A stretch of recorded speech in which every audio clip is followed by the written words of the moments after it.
As-tu déjà pris le temps d'imaginer ce qui se passerait si, soudainement, les cieux s'ouvraient devant tes yeux? Pas comme une vision floue ou symbolique, mais avec des détails si intenses qu'ils feraient trembler ton âme, des roues remplies d'yeux, des créatures aux multiples visages, un trône flamboyant entouré de la gloire divine. C'est exactement ce qu'a vécu Ézéchiel. Et le plus impressionnant, cette vision ne concernait pas seulement le ciel.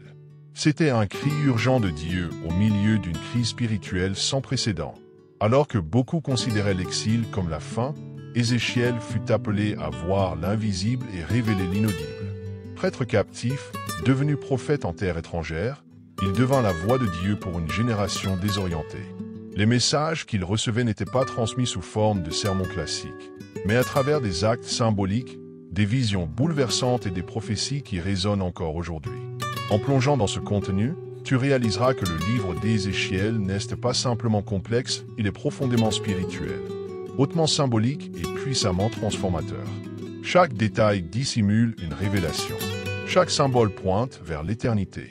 Et au centre de tout cela se trouve le plus grand des mystères, le trône céleste. Que signifiait-il? Pourquoi est-il apparu à ce moment-là? Et quel lien cela a-t-il avec ta vie aujourd'hui? Prépare-toi, car ce voyage ne parle pas seulement d'un ancien prophète. Il parle de redécouverte du but, de restauration de la foi et de la certitude que la gloire de Dieu n'a jamais cessé de se mouvoir même lorsque tout semble s'effondrer. Et peut-être qu'à la fin, tu comprendras que la présence divine est bien plus proche que tu ne l'imagines. Ézéchiel n'a pas été appelé lors d'un moment paisible ou glorieux. C'est en pleine douleur pendant l'exil babylonien que Dieu l'a élevé en tant que prophète. Imagine le traumatisme, voir son peuple vaincu, son temple détruit, être arraché à tout ce qui était sacré. À 30 ans, âge auquel, en tant que prêtre, il aurait dû commencer son ministère. Ézéchiel reçoit quelque chose de bien plus grand, une mission prophétique. Il cesse alors d'être simplement un homme de foi pour devenir une voix vivante de Dieu en terre étrangère. Cette transition n'a rien eu de subtil.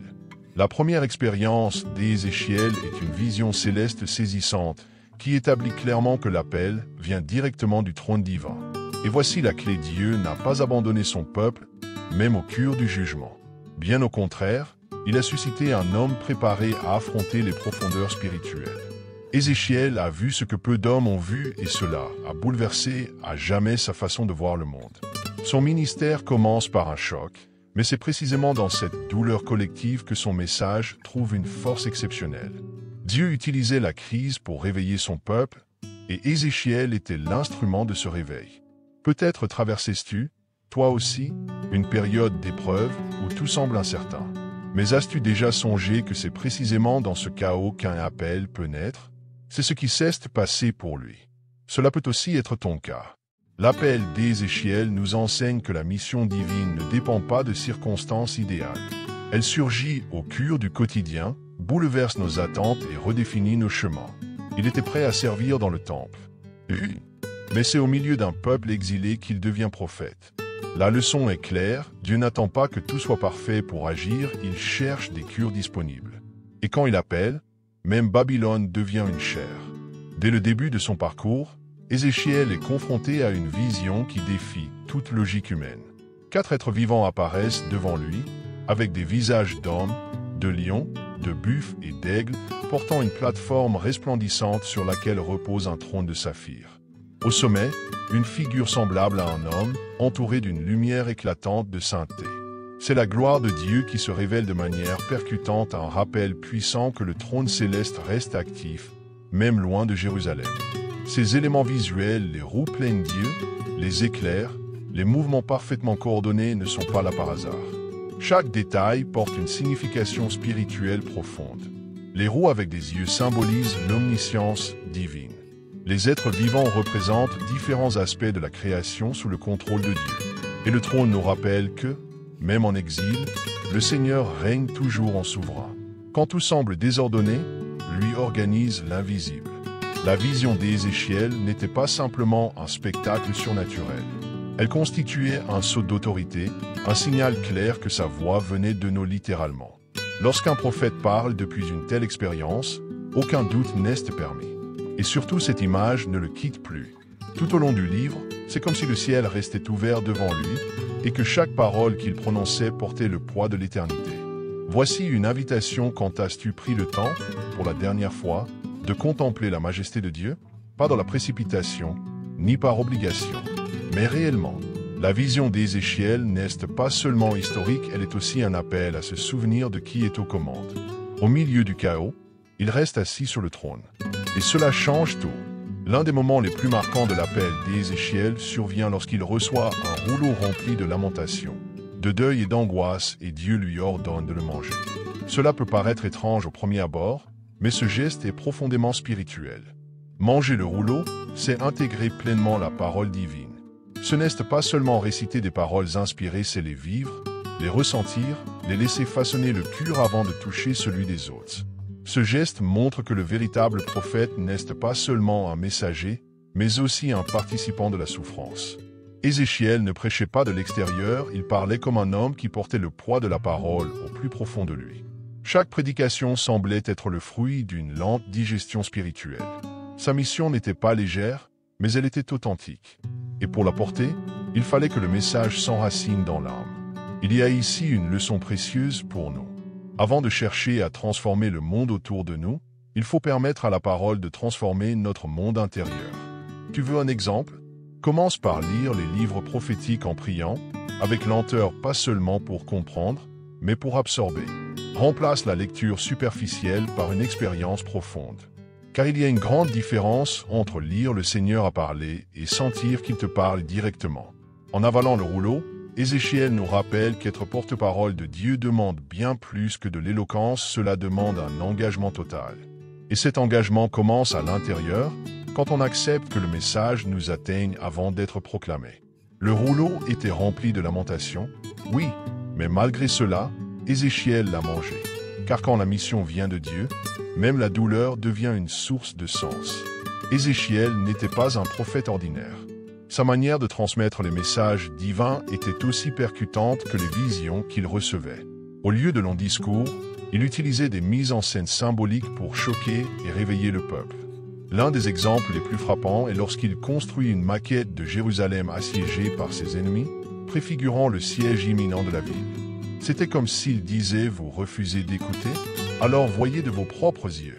Un autre acte troublant, Ézéchiel se couche sur le côté pendant des jours 390 pour représenter les péchés d'Israël, et 40 pour ceux de Juda. Imagine l'impact de voir un homme rester immobile pendant plus d'un an, tel un panneau vivant du jugement de Dieu. Ce n'était pas du théâtre vide, c'était une prophétie incarnée. Il y a aussi ce moment où il se rase la tête et divise ses cheveux en 3 parts, symbolisant la destruction, la dispersion et le châtiment. Tout cela avait une visée pédagogique brutale, oui, mais nécessaire. Ces actions avaient un but clair, briser l'indifférence spirituelle. Le peuple était habitué à entendre, mais pas à ressentir. Les messages visuels forçaient une réaction. Ézéchiel avait compris qu'en temps de crise extrême, Dieu emploie des méthodes tout aussi extrêmes. Comme le dit un proverbe, si la parole ne touche plus, il faut que le geste secoue. Et combien de fois, nous aussi, ne nous réveillons que lorsque la vie nous montre des images douloureusement concrètes. C'est pourquoi il vaut la peine de se poser la question: sommes-nous attentifs aux signes autour de nous? Dieu parle encore de façon visible, que ce soit à travers des événements, des personnes ou même des rêves. Peut-être est-il temps d'arrêter d'attendre un sermon et de commencer à observer les actes. Car, comme pour Ézéchiel, il se peut que le message de Dieu soit déjà en train de s'imprimer dans la scène que tu vis en ce moment même. L'une des visions les plus bouleversantes d'Ézéchiel se déroule dans le temple même de Jérusalem. Le lieu qui aurait dû incarner la sainteté absolue était devenu un théâtre d'idolâtrie. Au lieu d'une adoration pure, on y trouvait des images païennes, des rituels étrangers et des hommes en train de vénérer le soleil. Ézéchiel est transporté en esprit jusqu'à ce lieu, et ce qu'il voit est si choquant que tout devient clair: la gloire de Dieu ne pouvait plus demeurer dans un tel environnement corrompu. Alors, Dieu fait quelque chose de symbolique et dévastateur, il se retire. La gloire divine, cette même gloire que Ézéchiel avait vue sur le trône céleste, quitte lentement le temple. D'abord le Saint des Saints, puis le Parvis, et enfin la ville entière. Ce retrait progressif est un tableau douloureux, mais nécessaire. Dieu ne cohabite pas avec la corruption spirituelle. Là où règne l'idolâtrie, il n'y a plus de place pour sa présence. Et cela vaut autant pour le temple extérieur que pour le temple intérieur. Cette dénonciation nous interpelle directement aujourd'hui. Combien de fois avons-nous laissé de petits dieux voler la place de Dieu dans notre quotidien? Les idoles modernes ne sont pas que des statues, ce peuvent être la vanité, les dépendances, les idéologies ou même des habitudes qui déshonorent la présence divine. Quand quelque chose prend la place de l'adoration authentique, l'esprit est attristé. Et s'il n'y a pas de repentir, la gloire s'éloigne. En silence.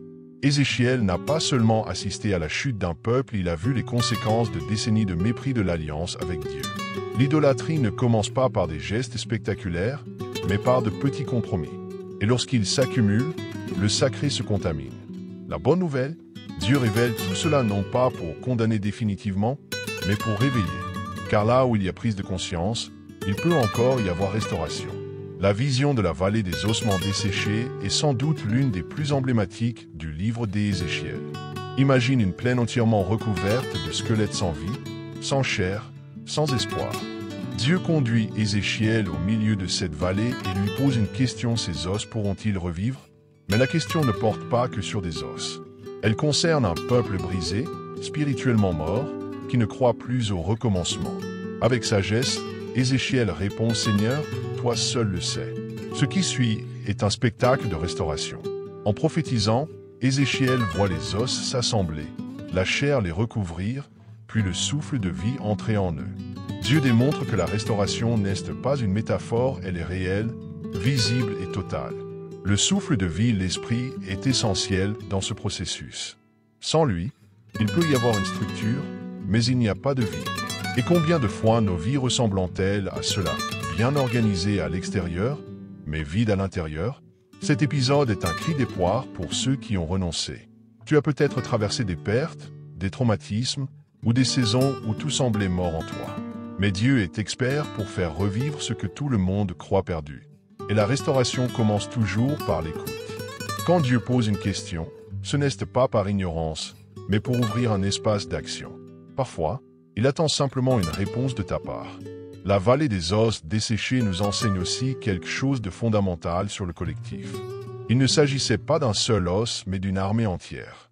Dieu veut restaurer des familles, des communautés, des nations entières. Et peut-être que tu es le prophète qu'il souhaite utiliser pour initier ce changement. Car la restauration spirituelle n'est pas un conte poétique.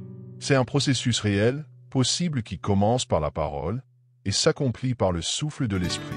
Vers la fin du livre, Ézéchiel reçoit une vision monumentale, celle d'un temple entièrement nouveau, décrit dans les moindres détails. Mais ce temple dépasse largement l'architecture. Il représente la restauration spirituelle d'Israël et le retour de la gloire de Dieu. Chaque pièce, chaque porte, chaque mesure porte une signification profonde. Ici, l'ordre et la sainteté sont essentiels. Dieu révèle à Ézéchiel à quoi devrait ressembler le centre spirituel de son peuple. La gloire qui s'était retirée au début du livre revient à présent dans toute sa splendeur. Ézéchiel voit la présence divine entrer à nouveau dans le temple, par la porte orientale, la même par laquelle elle était sortie. C'est un symbole puissant. Dieu revient habiter parmi son peuple lorsque règne le repentir, l'ordre et la sainteté. Et peut-être que c'est là la clé pour tous ceux qui cherchent à ressentir Dieu de nouveau. La restauration commence à l'intérieur. Ce qui est curieux, c'est que malgré la description très détaillée du temple, Ézéchiel ne mentionne aucun grand prêtre en fonction. Le message semble évident, l'attention ne porte plus sur les hommes, mais sur Dieu au centre de tout. Ce nouveau temple est un appel à une spiritualité plus pure, centrée sur la présence divine plutôt que sur les rituels religieux. C'est comme si Dieu disait: je veux habiter ici, mais il faut que l'espace me soit réservé. Juste après la vision du temple restauré, Ézéchiel est conduit à une scène encore plus merveilleuse, un fleuve qui jaillit de sous l'autel et devient de plus en plus profond à mesure qu'il avance. Au début, l'eau arrive aux chevilles, puis aux genoux, jusqu'à former un torrent impossible à traverser autrement qu'à la nage. C'est une image claire de l'action progressive de l'Esprit de Dieu. Plus tu t'abandonnes à lui, plus il t'emmène loin. Mais ce fleuve n'est pas ordinaire. Partout où il passe, la vie renaît. Des arbres poussent sur ses rives, les poissons abondent, et même les eaux salées deviennent douces. C'est une présence qui transforme les déserts en jardins. Dieu montre à Ézéchiel et à nous que lorsque sa présence remplit un lieu, la stérilité cède la place à la fécondité, et la mort recule devant la guérison. C'est l'esprit en mouvement qui restaure ce que l'on croyait perdu. La vision se clôt avec la description d'une ville nouvelle. Son nom, le Seigneur est là. Ce n'est pas une question de géographie. C'est une promesse de présence permanente. Après tant d'éloignement, d'idolâtrie et de jugement, la promesse finale est celle-ci: Dieu demeurera avec son peuple. Et ce message ne s'adresse pas qu'à Israël. Il annonce une restauration globale où toutes les nations seront touchées par le fleuve de vie qui jaillit du trône divin. Après tout ce que nous venons de voir, il est impossible de lire le livre d'Ézéchiel et de rester le même.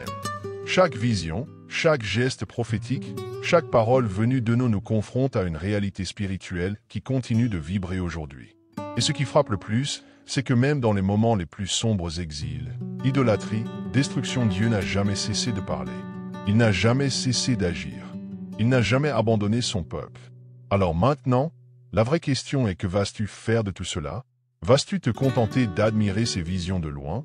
Ou vas-tu les laisser t'inspirer à réorganiser le temple en toi?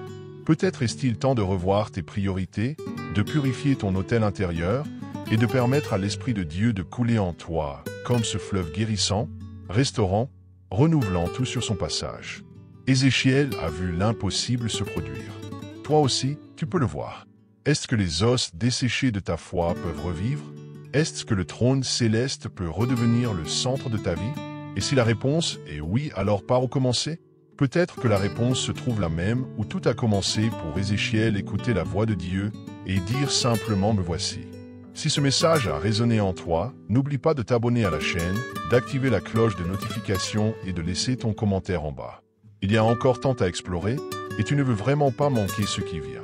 Et si tu commençais, dès aujourd'hui, un nouveau voyage spirituel, le moment est peut-être venu.